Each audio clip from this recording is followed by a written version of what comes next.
the most clarifying thought holistically is goodr got here by challenging the status quo. Mm-hmm. That is uniquely why we got here.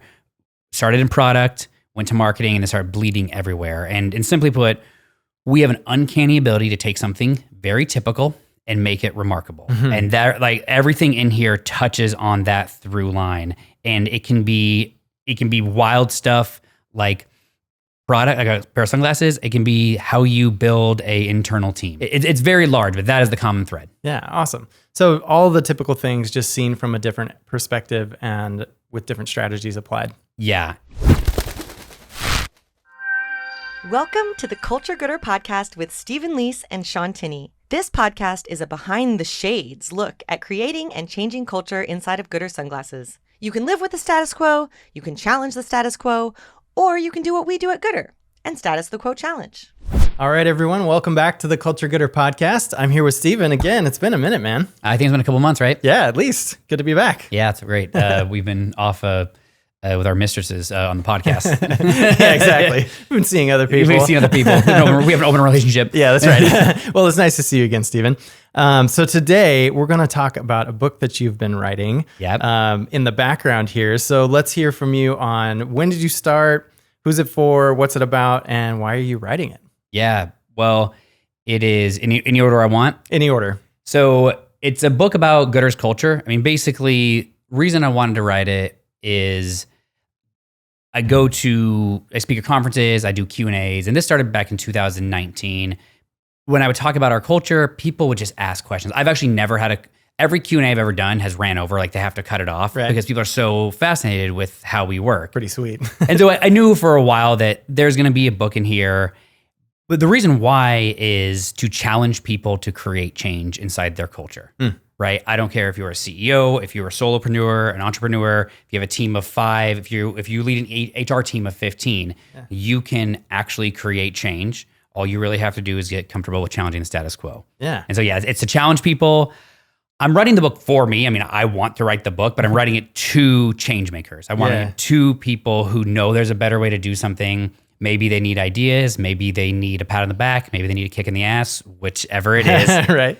I'm basically I'm doing a bit of a linear history of goodr in the beginning, just kind of ground people in the journey so I don't just come in hot. Yep. And then, because what I want to lay out for people is the culture you see today is not the culture we started with. Mm-hmm. We have a wild staff meeting where we have a producer and audio and full tech right now, and it's 130 people deep.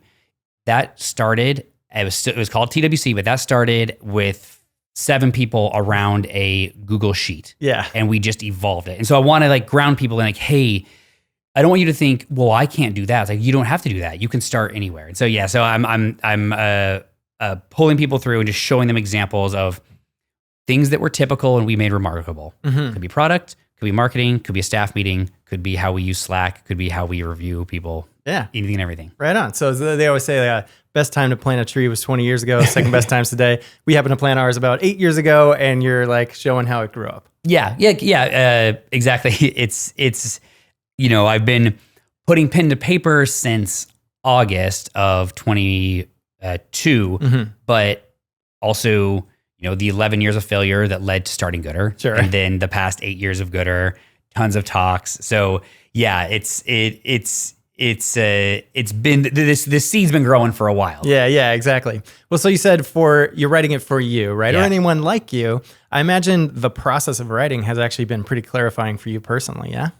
Yeah, and when I say I'm writing it for me, what I mean by that is I'm not writing it to make money. I'm actually going to, all the profits I'm going to use to give scholarships to the Culture Goodr conference when I launch that. Amazing. I'm not writing this to get famous, right? I'm writing because I want to write the book. Yeah. And so I'm writing it for me, but I'm writing it to people who want change. Yeah. So it's a very important distinction, and it helps me motivate myself. Mm-hmm.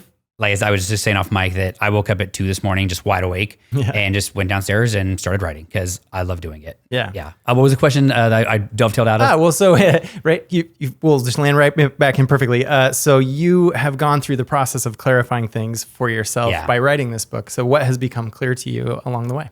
Oh man, so much. Well, originally when I made the original outline for the book.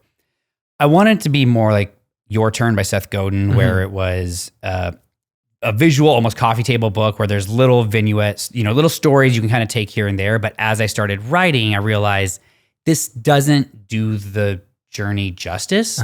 And so what became very clarifying, one is that I need to write this in a linear fashion because I need to bring people along.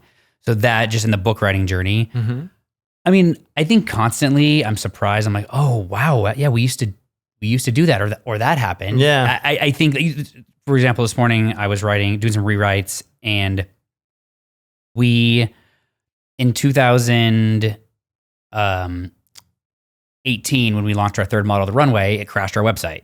And that was a really cool thing, a really cool moment. Also in 2016, after we'd been around for about a year and a half, we did a Kickstarter as like a glorified pre-sale, and it was a kick failure. It was a lot of energy. And so like, there's all those things where like, I mean, I have forgotten so much stuff. And I find myself going through my phone all the way back to 2015 and like looking at photos, of course. Oh man. Yeah. The fucking Apple iPhone. Yeah. You can get dates on pretty much anything you get a photograph from. Totally.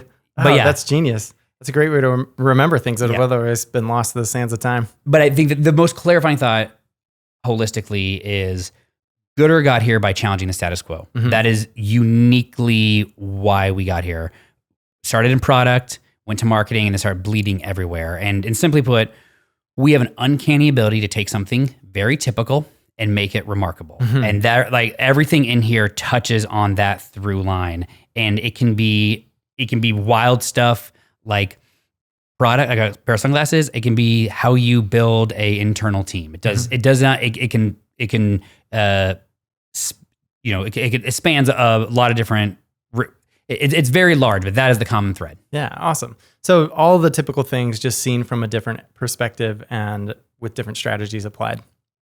Yeah. And I try to give as much context as possible. I love Shoe Dog by Phil Knight. And if any of our listeners out there want a good entrepreneur story, it's amazing. It talks about like the early days of Nike. And I really latched onto it. I read it years ago for a couple of reasons. One, Nike's an iconic brand that I love. We grew up with it. Yep. Two, it's a product company. And there's a lot of entrepreneur stories out there that are tech or these things. But for me in goodr, I relate to product. I relate to having to work with manufacturers overseas, having to sell to retailers.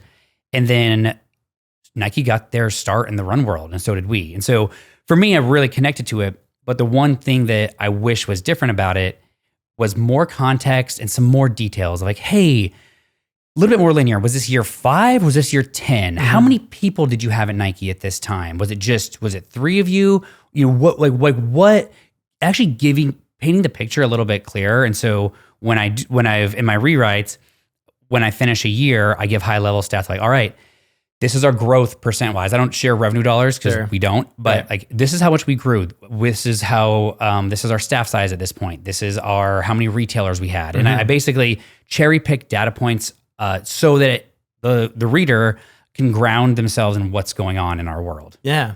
As you were saying that, it struck me that most of the time when you give a talk at Goodr Stock or like game day or something, whenever you are presenting something new, you put it into the context of like, hey, this is where we've been. This is what we were doing at that time. This worked or didn't work. And here's how we shifted it. And now here's this thing, right? Yeah. So you're kind of always doing that in the way that you present information anyhow, but it sounds like it's flowing nicely into the book as well. For sure. And what's amazing, I'm able to, interviewed Seth Godin for the podcast. Yeah. And in interviewing him, that guy has just an encyclopedia of thousands of stories in his brain. Yes, one question, he just pulls one out and gives it to you. And so in this, I'm refreshing stories in my brain to be able to pull out and give to people. Yeah. Whether it's here at goodr in the real world or if I'm doing a talk, it's kind of a gift to go through this process. Yeah, for sure. Any fun stories that you'd totally forgotten about until you started writing?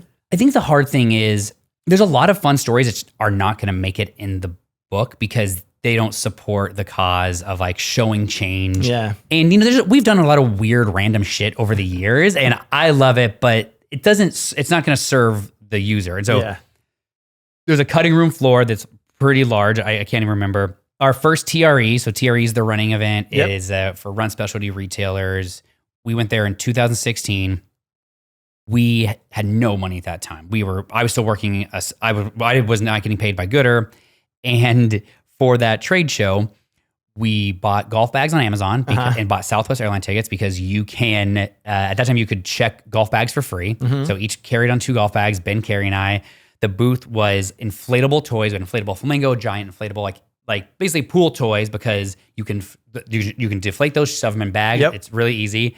We went to IKEA and bought all the furniture and carpet for the booth. And then the last day we took it down and went and returned it. And so I actually tell that story standing there, but that's like oh man, now we get a fucking custom Carl made, like the Zoltar machine from Big, and record voices. And so those are really cool when you juxtapose that. And it wasn't that long ago. Yeah. A bit of a different experience, huh? Yeah.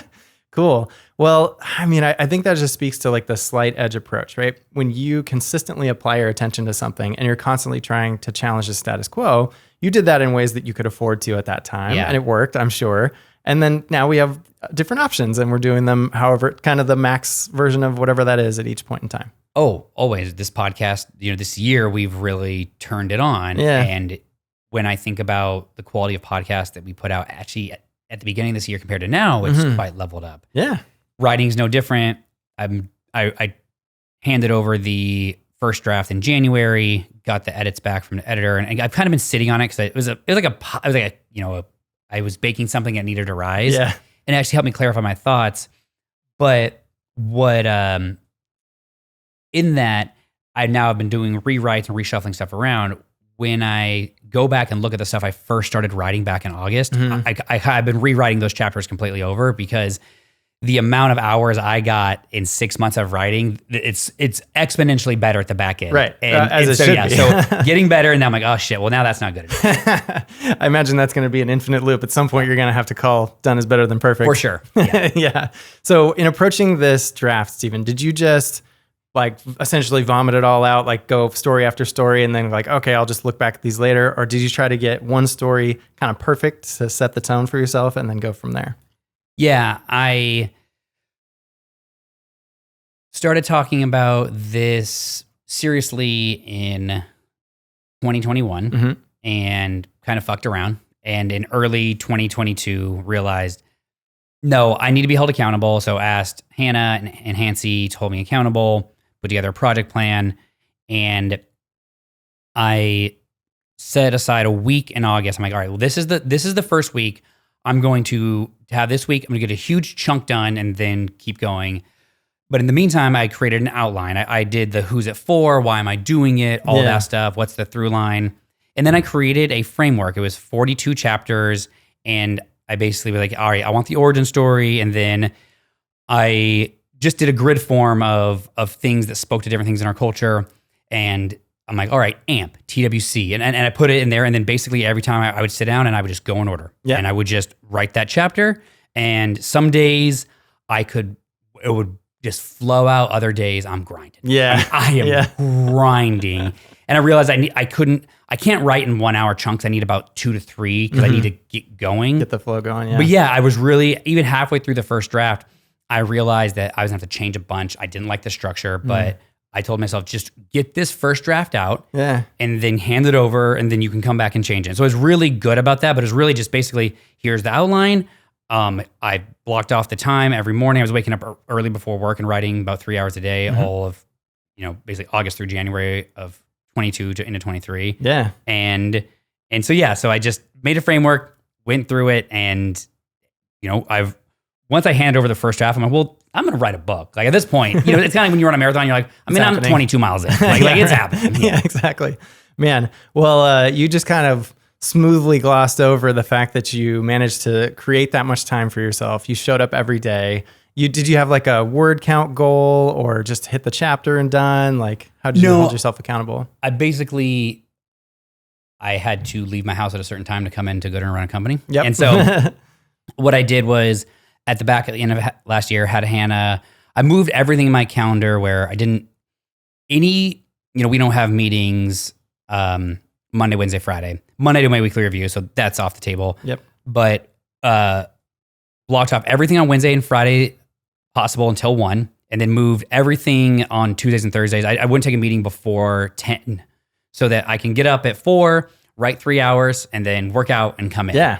And so, I was doing that all of last year. And I mean, it was taxing at times. I remember this day in December, I always joke here at goodr, like if they need me for a photo shoot or to go meet somebody, like monkey will dance. Like I'm a dancing monkey. Just wind up. Yeah, monkey will dance. And the middle of December, I pulled Hannah aside. I'm like, hey, monkey's done dancing. I was like, monkey needs a break. Monkey's not dancing the rest of the year. And, even when we were doing like, big goodr stock speed dating, I'm like, hey, if there's something dumb planned with me, pull it, because I'm usually a good sport about that stuff. I'm like, I don't have it in my tank. Yeah. But yeah, it was worth it. Also, it's a lot. Yeah, for sure. Yeah. Well, so you've got the first draft out, yeah? Yep. How many words, pages, however you think of it? So I got the first draft, and then now I'm in the middle of rewrites, and I basically restructured. I pulled a bunch of things down to the bottom that I know I'm going to delete. So I don't know exactly. As it sits today, I just looked before we got on here, 83,000 words, 260 pages. Wow. But I think it's going to get under 200. Shorter is better. Yeah. And so that's where I'm at, though, knowing that right now I'm basically in a lot of like smoothing over transitions and rewrites, and I need to kill a bunch. Yeah, cool. And there was a big restructure at some point. Is that happening now, or did that happen kind of midway through? No, it happened now. I wrote the original first draft. It was designed to be, all right, I'm going to tee it up, and then you could basically go in at any time and just consume a story. Mm-hmm. And when I got the feedback from the editor, how confusing it was, I knew it was confusing. And so in the rewrites, I've basically pulled everything. I've put it linear, got rid of the stuff that didn't matter. And so I am doing it now. And so now I've done the whole origin, the backstory, 2015, 2016, and middle of 2017. All right. Yeah. Cool. Amazing. So this fits into what we're doing here, right? Culture goodr is a vertical, we could say. We have like run, bike, golf, all that. Also our podcast. How do you see that fitting into what we're doing here and where it might be going in the future? Yeah. When we first started doing this podcast in 2020. Yep. We were in our closets. Yeah. It was I think we wanted to do it as early as 2019. And it was really just this idea of you and I, for our purpose project, wanted to share our culture with the world. Yeah. And then it started to evolve, became really beneficial to new hires. Then we had other entrepreneurs, companies reaching out, really enjoying it. And so in 2021, we really started seriously talking about the Culture Goodr conference and bringing people in and teaching different things, because people are obsessed with our hiring, our onboarding, our review system, meetings, anything. Yep. And so we started the movement there of, all right, Culture Goodr is going to be its own vertical. Yeah. And if you think about it, like sunglasses, the podcast are kind of our limited drops. We do it on weeks, right? This is our 4th of July pair. This is our fun, quick hits. And then the culture conference, we're targeting 24, 25. That is like a big like model, right? And then the book is another big model. It's like the OG of it. It's gonna like set the tone and gain credibility. But it's like, that's how I see like the rest of goodr, we deliver sunglasses. In Culture Goodr, we deliver content. Yeah. And this is just a major content piece. Yeah, amazing. Well, I'm so glad that you're putting the effort in for this. It's going to feed so much. So as a reader, there's maybe multiple different angles that I could approach this, right? I'm a fan of goodr, just interested in the story. I'm a marketer, or I have a product company of my own. Can you share just maybe some kind of tactical insights for a couple different lenses to look at the book through? Yeah, for sure. I mean, this is something I've battled with from the beginning of what way to go with this. Yeah. Part of me wanted to write a really almost like a workbook of here's how to do it. The reality of that is I think a lot of people would love that. I don't think it's going to get the mass consumer appeal. And to be quite frank, like I want to create as much change as possible. Yeah. And so how I'm holding this is we're going to be holding our own workshops and conferences.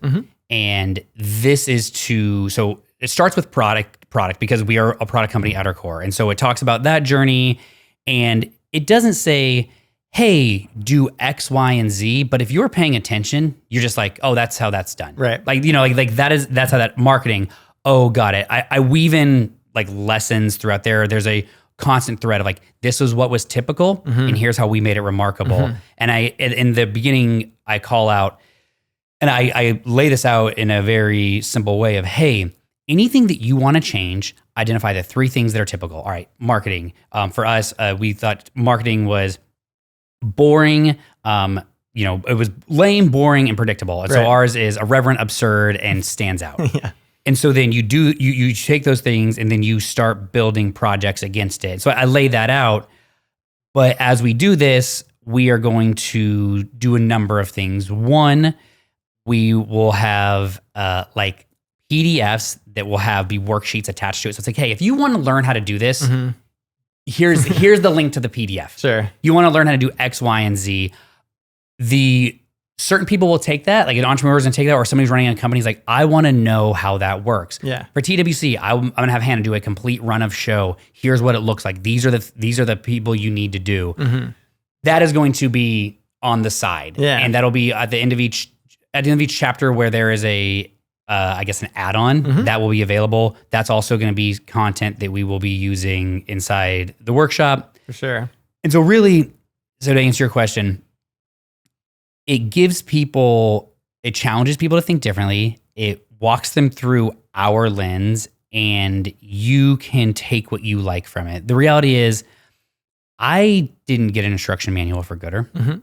I didn't. For none of my companies I started. Yeah. I read a ton of books by a lot of amazing people, whether it be, Seth Godin, Dan Pink, Brene Brown. But I took inspiration. I think one of my favorites was Brene Brown's Dare to Lead, where there was like an accompanied book club with it. It was like questions, we teach at goodr. For sure. And so how do we do our version of that? For whimsical stuff about, us finding a manufacturer to, like, I'm not giving a tactical. Whimsical and manufacturer usually don't go together. But that's not right. For how we found a manufacturer, I talk about that, but I'm not. That is actually really not my area of expertise. Like brand and culture is, and so so it's going to be from those spaces. I was recently talking with a friend of Mike Williams who's on the podcast, and he works for, I didn't clear this with him, so I won't use his name. Works for a major shoe company, and he leads one of the biggest ones in the world, leads a team of people, and was asking me, hey, if I was going to do this, he's like, I can control this team. It's a team of, 15 or 20. Yeah. How would I do it? And I just kind of talked about us, and he'd be like, got it. Nope, that helps me. I'm there. People who are interested in change, they can hear things. Yeah. They're gonna pick it up. But I am gonna be a bit tactical in the leave behinds. That's Does that answer awesome. your question? Yeah, for sure. So you have stories that anyone can learn from, and then fill in the blanks so that you can fill in the blanks yourself. Yeah, and I think if you're like reading the book, the first part is actually, if you are a entrepreneur who's maybe started a company or failed, or you really want to start a company, you're going to love from basically 2000. I do it linear. So 2015 is when we started. From the first 3 years, you're going to be obsessed with. Yeah. You are going to be obsessed with it. You're going to be, got it. Okay. You have a team. You have a team that you want to change. You lead a team inside of a big company. When we start getting into 2019, 20, 21, 22, 23 today, that's the stuff you're going to latch onto because it's more flushed out. It's made for a more structured company, because we're 130 now. As we became more structured, right? Yeah, and so it's basically, it's where are you at in your journey? Yeah. So, I mean, there's a few things that come to mind for me. The flat structure initially is one obvious one, right? If you were to identify, there's always kind of like growth curves and then plateaus for a minute, right? What are those where it kind of like, whoop, all right, we locked into some new level, and as each phase happened, like what kind of marked those changes? Yeah, so I just wrote about the very first one yesterday. 2015, had the idea, find a manufacturer, we launched. It's all hype, right? You are so excited. I've done this a number of times. Launch, sell a bunch of product to friends and family. That was November, December of 2015. Holidays come, then our sales go to zero. Yeah. And we look up in January of 2016, and we are in the dip. Like we're at the bottom of it. Yeah. And in that moment, I talk about, all right, this is the gift of having it as a side hustle. Didn't need to make money off it. and the things we tried that pulled us out of that dip. At that moment, it was sales related. Because here, at the end of the day, I don't give a shit about culture if you don't make money. Right. And I'll be quite frank about that. If you can't afford to pay the people around you, and you Can't have people. yeah. And so that was like that was the first real, I think, dip. Mm-hmm. And then pulled out of that at the end of 2016, and then 2017, we really found our voice with marketing. And so you saw another big jump there in our content. That's when we started getting a staff, right? And then coming out of what's really interesting. So that was a really amazing point. And then 2018, it was kind of another dip where we were figuring it out. We went from 7 people in 2017 to 25 in 2018 to 50 in 2019. And culture was not a strategic advantage of goodr's until I'm trying to identify the moment, and it's either late 2019 or early 2020. Mm-hmm. And so we pulled, what's weird about it is, we spiked up during the pandemic, not down. And so there is for sure ebbs and flows. What do you attribute that spike up to? There's a lot of coincidence. We just happened to, remember in February of 2020, we hired 16 people. Yeah. And that was the first time we went through that big onboarding class. It was we had been working on our hiring process, but it was really more fleshed out. Also, it was the first time we had a huge chunk of people start, and they weren't like friends of friends. Right. And so you got outside blood in. And so I like that is what, right there, it starts there. The pandemic just happens to cross over it. Right. And the pandemic actually forced us to simplify the business and get way smarter about money. Mm-hmm. And it was a very clarifying experience for us. And so I think those are the things that led to that. Yeah, definitely. Well, we've got podcasts starting then, so we could listen back and see what we were talking about. That's right. So kind of the summary of that evolution is the strategic anchors of goodr. We've got product to marketing to culture, essentially. And now where are we headed from there? Yeah, product in 2015, marketing started in 2017, culture early 2020-ish, and then the goal by the end of 2025 is to add our 4th strategic anchor, which would be operations. Yeah. So we are in the middle of figuring out what that looks like. Don't ask me because I don't know. Yeah. But it's the whole right now in the business. How do we level up our ops and finance? Mm-hmm. It's interesting. It seems like those must have been the challenge to solve at each point, right? Because that's what got the attention and that's what got the investment. Yeah, for sure. I mean, I probably will not touch on this operations thing. I might speak to it at a very high level. Mm-hmm. There's probably a whole other book in there. Yeah. Easily. Yeah. Cool. Well, so just looking at the book as a whole, how are you going to decide, or how have you decided what makes the cut and what doesn't? Right now, I've already cut a bunch, so I'm going to finish piecing it all together and then see where I'm at. I don't actually know right now. I would like it to be under 200 pages. I'm just pulling that number out of thin air. Yep. And we'll see where I end up, and then from there, I'll go give it to the editor and see what Jocelyn says, and then we'll start deciding. Right. There's a few things I'm attached to. I'm not attached to much, right? I want to serve the audience, and I'm going to throw away half my work no matter what. You're just ready for that? Oh yeah, that's how it always works. Yeah. Yeah, cool. All right, so when and how might this thing come out into the world? Yep. So right now, the